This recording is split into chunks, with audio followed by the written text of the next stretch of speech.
I have 461 heads. There's a double hump.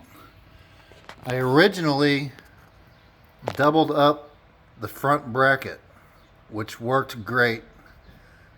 I'll be honest, you can't use the same bracket from the same year. I got very lucky. One is from a 70, one is from an 80. There's a slight difference in the stamping and they'll stack on each other. If you use the same one from the same year, they won't stack on each other.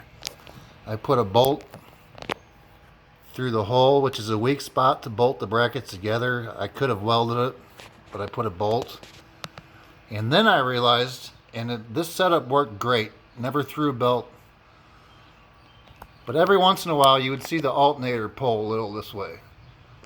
Then I realized, if you use your imagination, if you use this as a pivot point and took these bolts out, when this bracket pivots down, the hole in this bracket lines up with the bottom bolt, the bottom mounting bolt of the water pump.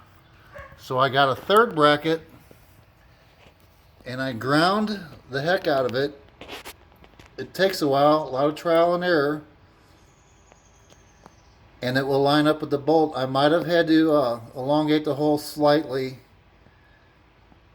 but it's been working awesome. I use grade 8 bolts.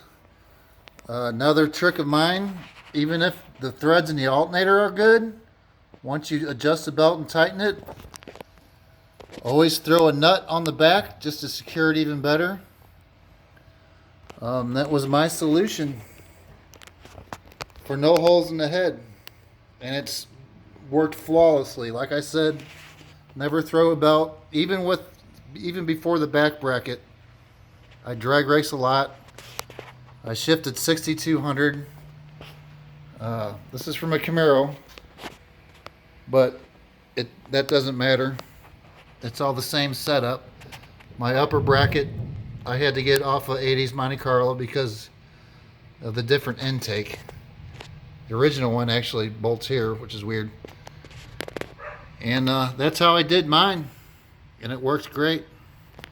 I'm not sure if I need the double bracket with the back bracket, but that's where I'm at.